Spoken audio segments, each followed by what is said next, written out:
'allamal insan ma lam ya'lam. Dialah yang mengajar manusia sesuatu yang mereka tidak ketahui. Kalla innal insana la yatgha.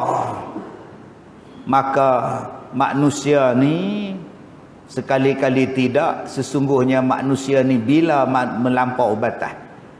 La yatgha, dia mula melampaui batas. Bila dia mula melampaui batas? Ar-ra'ahu istaghna. Apabila melihat dirinya serba kaya, serba cukup, manusia mula sombong. Ar-ra'ahu istaghna. Ni tuan-tuan, Allah Ta'ala sebut. Surah ni cerita pasal apa? Cerita pasal Abu Jahal. Di dalam Nabi di Mekah dulu, musuh-musuh hak kepala musuh Nabi ni Abu Jahal. Ini paling paling hardcore sekali Abu Jahal. Kemudian Abu Lahab. Abu Lahab cerita dia, tabbat yada abi lahabin wa tabb. Meluap-luap. Lahab ni maknanya meluap-luap. Bencinya pada Nabi ni meluap-luap. Menggelegak tu nama Lahab lah. Yang jahat ni pula bodoh, bapak kejahilan, Abu Jahal. Dia ada lagi seorang Abu Sufyan. Tapi yang tu jadi pak mertua Rasulullah dan dia masuk Islam. Ada lagi Al-Walid bin Mughirah. Yang ni kaya ni, bapak kaya di Mekah. Al-Walid bin Mughirah ni bapak kaya. Orang Perak ni kalau kata benda tu hebat, dia sebut bapak. Dia jarang sebut mak. Nampak tak? Oh, tinggi bapak. Nampak? Cantik masjid ni bapak. Itu orang Perak lah tu. Dia jarang sebut mak, cantik mak. Dia jarang dah ni. Bapak punya kaya, nama dia Al-Walid bin Mughirah. Bapak kepada Khalid Al-Walid. Gila punya jahat.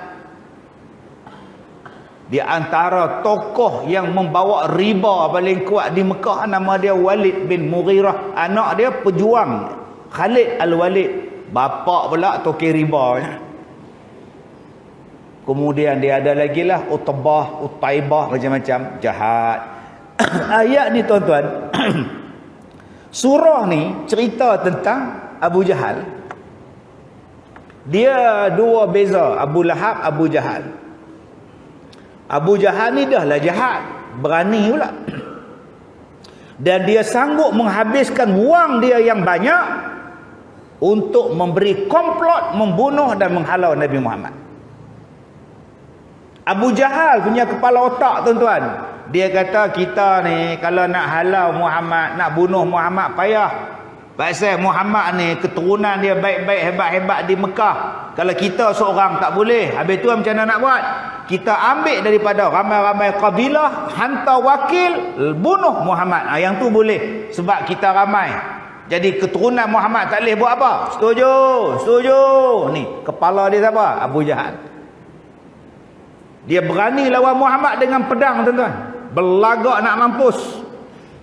Berbeza dengan Abu Lahab. Abu Lahab pun jahat juga.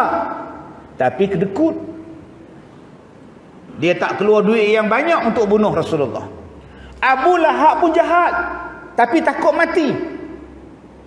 Sebab tu dalam perang Badar, dia tak masuk. Abu Lahab tak pergi. Diupah orang lain 4,000. Engkau wakil aku, ganti aku. Aku duduk di Mekah. Itu perangai Abu Lahab entah. Jenis bersorak depan-depan tapi tak berani. Dia mati bukan dalam perang Badar. Abu Jahal mati dalam perang Badar. Tuan-tuan ingat bila Ibnu Mas'ud nak pancung kepala dia, nak bunuh Abu Jahal ni. Dia kata, "Hang nak pancung aku ni, pancung tinggi sikit tengkok ni. Nak tunjuk ke orang aku ni tinggi daripada orang lain." Sampai nak mati pun belagak gitu kan. Mampus Abu Jahal ni. Sampai dia nak dibunuh tu, dia pesan pada orang yang nak bunuh dia, "Kamu beritahu Muhammad, aku musuh dia dunia akhirat." Jahat gila tuan. Gila pun tak jahat macam tu. Abu Jahal ni jahat gila. Gila pun tak jahat macam tu. Sebab apa? Sebab orang gila pun datang masjid. Saya dulu belajar dekat Masjid Negeri Ipoh. Di bawah, tingkat bawah tu ramai orang gila. Pelik-pelik.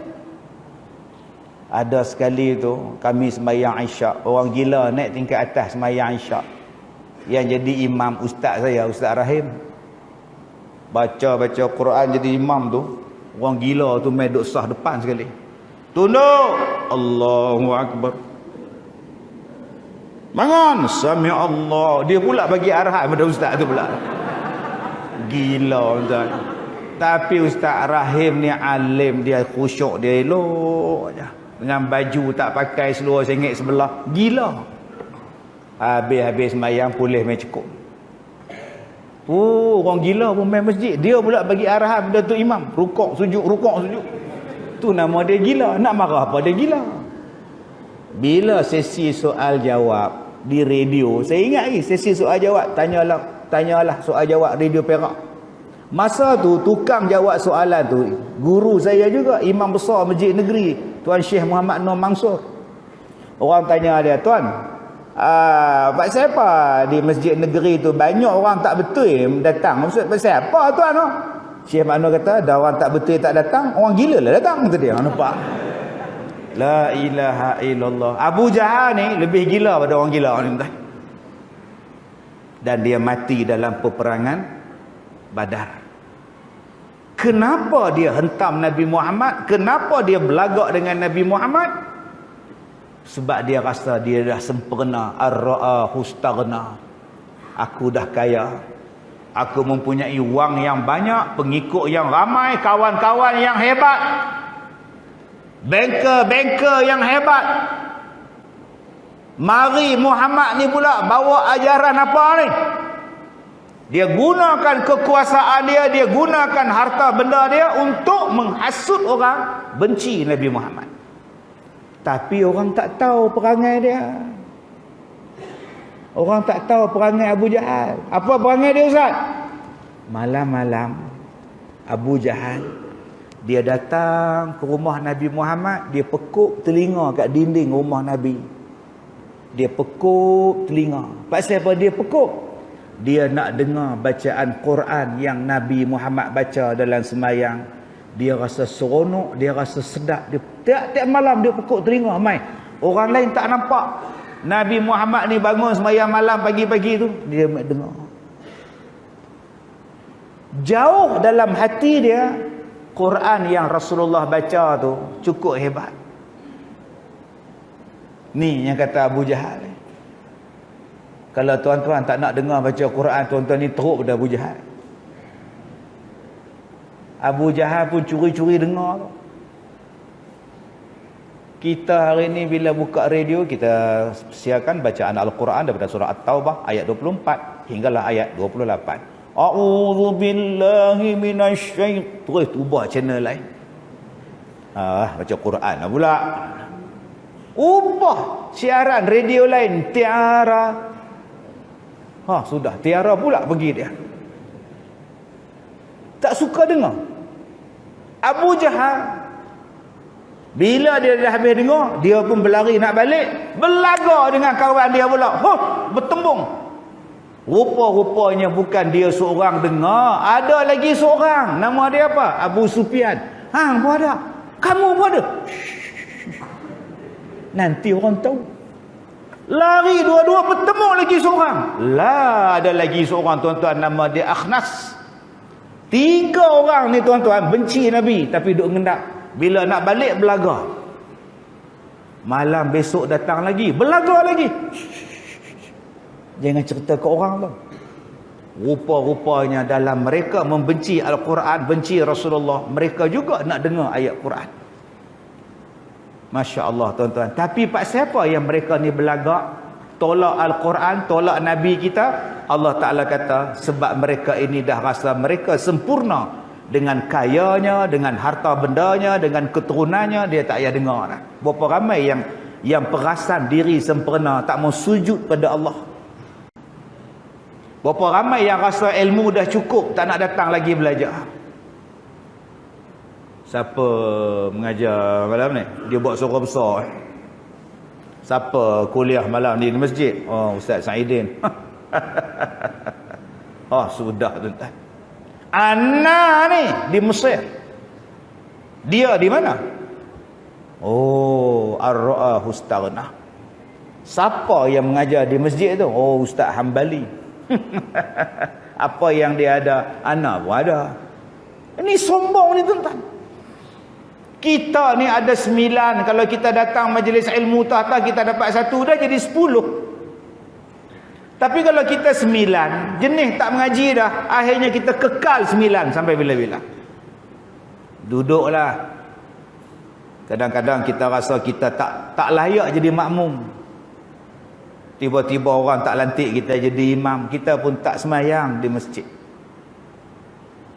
Daripada imam, orang dah umur dah tua, umur 70 dah, jadi makmum sudah lah. Orang lain pula, dia dok rasa dia lebih hebat pada imam, tak datang dah masjid, semayang di rumah. Isteri tanya, abang tak pergi masjid ke? Tak payah, dia tu pun mengaji dengan kita, nak jadi imam kita. Besok sembahyang Jumaat tak sembahyang di masjid, di rumah agak sembahyang Jumaat. Abang boleh ke sembahyang Jumaat di rumah? Tuhan pun faham masalah aku. Allahu Akbar. Dia ingat Tuhan tu pak saudara dia ke? Cubalah jadi orang yang rendah diri, yang tawaduk, yang menghormati ilmu. Tapi Abu Jahal ni tuan-tuan dah, dia ugut Nabi Muhammad. Kalau kamu masuk dalam Masjidil Haram, kamu masuk dalam hampir dengan Kaabah, aku pijak tengkuk kamu. Kalau kamu sujud depan Kaabah, batang leher kamu tu, kata Abu Jahal, aku pijak. Kamu jangan masuk. Jangan datang masjid. Ui, jahat gila Abu Jahal ni. Jenis manusia ni tak tahu nak kata apa tuan-tuan. Dia lupa inna ila rabbika ruj'a. Kaya ke, hebat ke, macam mana ke, semua manusia akan kembali kepada Tuhan. Maka Allah mula bertanya kepada kita, ara'aital ladzi yanha, apa pendapat kamu tentang orang yang melarang orang sembahyang? Tu dia. Rupa-rupanya tuan-tuan, ayat cerita tentang orang tak bagi masuk dalam masjid, sembahyang dalam masjid, ada dalam Quran. Di Afrika dulu 2 tahun lepas masjid tutup, tak boleh sembahyang di Afrika dulu. Budak-budak bawah 15 tahun tak boleh pergi masjid, pergi supermarket tak apa, duk naik motor ngong, tak sembahyang, tak boleh masuk. Tak boleh masuk. Nasib baik bukan di Malaysia. Allahu Akbar. Di Afrika tu Haji, cerita ni, masjid tutup. Awak kalau main masjid, mati. Dia larang main masjid. Ara'aital ladzi yanha, apa pendapat kamu tentang orang yang melarang orang sembahyang? Abdan idza shalla, kata Allah. Seorang hamba Allah bila dia nak sembahyang, tiba-tiba no, sembahyang dia lepas lain. Abdan idza shalla, bila dia nak sembahyang. Kamu tahu tak kata Allah, ara'aita in kana 'alal huda? Apa cerita kalau orang yang kamu nak halang sembahyang itu orang yang benar, tiba-tiba dia tak dibenarkan sembahyang dalam masjid? Apa pendapat kamu, kata Allah, ara'aita in kana 'alal huda? Kamu tak bagi dia sembahyang padahal dia tu betul, tak ke berdosa kamu? Au amara bittaqwa, atau dia orang yang mengajak orang untuk ke arah ketakwaan, tiba-tiba kamu tak bagi dia masuk masjid. Sebab itu saya awal-awal dalam kuliah saya tadi, saya sebut pada tuan-tuan, bila berlaku satu-satu benda macam itu, aku nak pergi semayang tapi tak boleh, aku sihat, pasal apa tak boleh? Buka dalam Quran, ada ayat cerita tu. Rupa-rupanya ada tuan-tuan, dalam surah Al-Alaq. Apa nak buat? Dalam jawapan dia pun ada dalam surah Al-Alaq. Tapi sayang, orang kita tak nampak Quran huda. Kita tak nampak Al-Quran tu sebagai petunjuk. Kita tak nampak Al-Quran tu sebagai mengajar. Kita nampak Al-Quran ni hanya untuk rak-rak saja. Kalaulah kita nampak Al-Quran tu sebagai petunjuk, bila jadi masalah, farudduhu ilallah war rasul. Kita balik pada Allah dan Rasul. Maka kata Allah, ara'aita in kazzaba wa tawalla. Bagaimana pendapatmu jika orang yang melarang itu mendustakan dan berpaling daripada Allah? Apa pendapat kamu kalau orang yang melarang kamu sembahyang tu tak betul? Apa akan jadi pada kamu? Allah tanya ni tuan-tuan. Daripada mana arahan ini? Daripada badan dunia tu. Badan dunia tu kalau salah macam mana? Allah sebut kazzaba wa tawalla. Kalau mereka mendustakan Allah dan mereka tak betul, kamu nak ikut juga? Allah tanya lagi tuan-tuan kepada kita. Alam ya'lam bi annallaha yara. Tidakkah kamu mengetahui bahawa sesungguhnya Allah melihat segala perbuatannya? Maka Allah bagi warning pada kita. Kalla la illam yantahi lanasfa'am bin nasiyah. Maka kalau siapa-siapa yang menghalang manusia lagi main sembahyang, kalau tak stopkan perbuatan kamu, kata Allah, la illam yantahi, kalau kamu tak berhenti, lanasfa'am bin nasiyah, kami tarik ubun-ubun kamu. Subhanallah. Siapa yang tak berhenti daripada menghalang orang ni, masih duk buat lagi, kata Allah, kami akan tarik ubun-ubun dia. An-nasiyah. Nasiyah tu apa? Nun, sad, ya. Nasiyah. Nasiyah maknanya ubun-ubun. Kami akan tarik ubun-ubun kamu di hari kiamat. Kami akan tarik ubun-ubun kamu. Masya Allah. Yang tak bagi sembahyang mulut, yang tak bagi sembahyang arahan, yang tak bagi sembahyang sign, yang kena tarik kepala. Pasal apa? Yang arahkan, yang ini, kaki, tangan, buat semua ni. Tapi kenapa yang akan diseksa, yang akan dicabut keluar, ialah nasiyah. Nasiyah, ubun-ubun. Ni baru nak masuk tajuk ni. Baru nak masuk nasiyah.